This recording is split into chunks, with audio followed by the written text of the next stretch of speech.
ഇപ്പോൾ ദിലീപ് കോടതിയിൽ നിന്നിറങ്ങി അഡ്വക്കേറ്റ് രാമൻപിള്ളയുടെ ഓഫീസിൽ എത്തിയിരിക്കുകയാണ്. ജീവിതകാലം മുഴുവൻ രാമൻപിള്ളയോട് കടപ്പാടുണ്ടായിരിക്കുമെന്നാണ് അദ്ദേഹം പറഞ്ഞത്. അവിടെ നിന്ന് നിതിൻ സേവ്യർ, ദിലീപിന്റെ പരിപാടികൾ എന്തൊക്കെയാണ് നിതിൻ?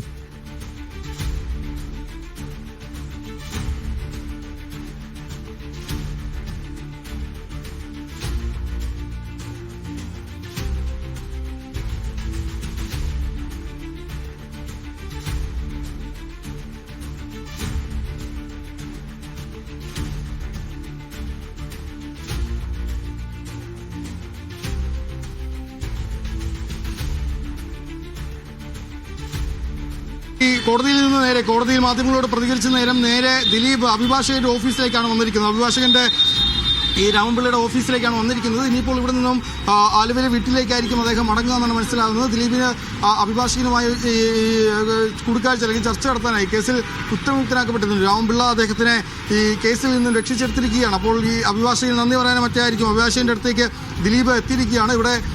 ഇവിടെ മാധ്യമങ്ങളോട് പ്രതികരിക്കാൻ തയ്യാറല്ല. കോടതിയിൽ അദ്ദേഹം മാധ്യമങ്ങളോട് പ്രതികരിച്ചിരുന്നു. അവിടെ വളരെ ഗുരുതരമായ പ്രതികരണമാണ്. മഞ്ജു വാര്യർക്കെതിരെ അടക്കം അദ്ദേഹം ഈ കോടതിയിൽ പ്രതികരിച്ചിട്ടുണ്ട്. മഞ്ജുവിന്റെ ഗൂഢാലോചന ആരോപണമാണ് തനിക്കെതിരായ എല്ലാ പ്രശ്നത്തിനും അല്ലെങ്കിൽ താൻ ഈ കേസിൽ കുടുങ്ങാൻ കാരണമെന്നൊക്കെയായിരുന്നു ദിലീപ് അവിടെ പറഞ്ഞിരുന്നത്. മാധ്യമങ്ങൾക്കെതിരെ തന്നെ പ്രതിയാക്കിയത് മാധ്യമങ്ങൾക്കെതിരെയൊക്കെ ദിലീപ് പറഞ്ഞിരുന്നു. തന്നെ പ്രതിയാക്കാനാണ് ഗൂഢാലോചന ആലോചിച്ചെന്നൊക്കെ ദിലീപ് കോടതിയിൽ പ്രതികരിച്ചപ്പോൾ പറഞ്ഞിരുന്നു. അപ്പോൾ ദിലീപ് അതിനുശേഷം കുറ്റവിമുക്തനായ ശേഷം ഈ കേസിലെ 8ാം പ്രതി ദിലീപ് കുറ്റവിമുക്തനാകുന്നു. അതിനുശേഷം വലിയ സന്തോഷത്തിലാണ് അത് മാധ്യമങ്ങളോടൊക്കെ പ്രതികരിച്ചത്. അതിനുശേഷം ഇപ്പോൾ അദ്ദേഹം ഈ രാമൻപിള്ളയുടെ ഓഫീസിലേക്ക് വന്നിട്ടുണ്ട്. ഇവിടെ നിന്ന് ഈ അഭിഭാഷകനെ കണ്ട ശേഷമായിരിക്കും അദ്ദേഹം ആലുവയിലെ തൻ്റെ വീട്ടിലേക്ക് മടങ്ങുമെന്നാണ് ഞാൻ മനസ്സിലാക്കുന്നത്.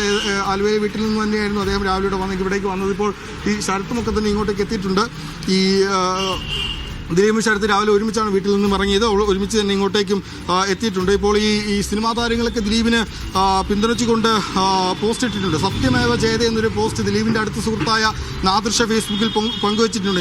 ദൈവത്തിന് നന്ദി, സത്യമേവ ജയത എന്നാണ് ഈ നാദൃശ ഫേസ്ബുക്കിൽ പങ്കുവച്ചിരിക്കുന്ന പോസ്റ്റ്. ഈ നാദൃശയെ തുടക്കത്തിൽ പോലീസ് ഇതുമായി ബന്ധപ്പെട്ട് ചോദ്യം ചെയ്യുകയൊക്കെ ചെയ്തിരുന്നതാണ്. ദിലീപിൻ്റെ ഉറ്റ സുഹൃത്താണ്. അപ്പോൾ നാദൃശയ്ക്ക് ഇതുമായി ബന്ധപ്പെട്ട് എന്തെങ്കിലും അറിവുണ്ടോ അറിയാനായിരുന്നു പോലീസ് തുടക്കത്തിൽ നാദൃശ്യമൊക്കെ ചോദ്യം ചെയ്തത്. അല്ലെങ്കിൽ നാദൃശ അടക്കമുള്ള ഇനിയിപ്പോൾ സിനിമാ മേഖലയിലെ പല പ്രമുഖരും ദിലീപിനെ പിന്തുണച്ചുകൊണ്ട് ഫേസ്ബുക്കിലൊക്കെ പോസ്റ്റുമായി വരും. ഈ തുടക്കത്തിൽ തന്നെ ദിലീപിനെ അനുകൂലിച്ച് സംസാരിക്കുക അല്ലെങ്കിൽ ഇരയെ ചേർത്ത് പിടിക്കുന്നതിനൊപ്പം ദിലീപിന് വേണ്ടി പ്രാർത്ഥിക്കാനായിരുന്നു അന്ന് ഈ സിനിമാ മേഖലയിലെ പ്രമുഖരൊക്കെ തന്നെ തുനിഞ്ഞത്. അപ്പോൾ ഇനി പല പ്രമുഖരും ദിലീപിന് വേണ്ടി ഇപ്പോൾ ഈ ബി ഉണ്ണികൃഷ്ണൻ അടക്കമുള്ളവർ ഈ കേസിന്റെ വിധി വന്ന ശേഷം മാധ്യമങ്ങളെ കാണാമെന്നാണ് പറഞ്ഞത്. ദിലീപിന്റെ സുഹൃത്തുക്കളായ പല നടന്മാരും നടിമാരും ഒക്കെ നമ്മൾ ചോദിച്ചപ്പോൾ വിധി വന്ന ശേഷം പ്രതികരിക്കാമെന്ന്. അപ്പോൾ വിധി അനുകൂലമായ സ്ഥിതിക്ക് ഇവരൊക്കെ തന്നെ പ്രതികരിക്കുമെന്നാണ് മനസ്സിലായത്. രാവിലെ ദർഭജൻ ബോൾ കാട്ടി മാധ്യമങ്ങളെ ഇങ്ങോട്ട് വിളിച്ച് പറഞ്ഞിരുന്നു അദ്ദേഹം വിധി വന്ന ശേഷം മാധ്യമങ്ങളോട് പ്രതികരിക്കാം, ദിലീപിനെ കുറ്റവിമുക്തനാക്കിയാൽ പ്രതികരിക്കാമെന്നൊക്കെ പറഞ്ഞിരുന്നു. അപ്പോൾ ഈ നടന്മാരെന്നല്ല സിനിമാ മേഖലയിലെ പല പ്രമുഖരും ഇനിയിപ്പോൾ ദിലീപിന് പിന്തുണയും അല്ലെങ്കിൽ ദിലീപിനെ വെറുതെ വിട്ടതിൽ സത്യം ജയിച്ചു എന്നൊക്കെ പറഞ്ഞ് വരുമെന്ന കാര്യത്തിൽ തീർച്ചയാണ് നാദൃശ എന്ന് തുടക്കമിട്ടു എന്നുള്ളത്. ഏതായാലും ദിലീപ് ഇപ്പോൾ അഭിഭാഷകന്റെ ഓഫീസിലെത്തിയിട്ടുണ്ട്. ഇവിടെ അഭിഭാഷകനെ കണ്ട ശേഷമായിരിക്കും അദ്ദേഹം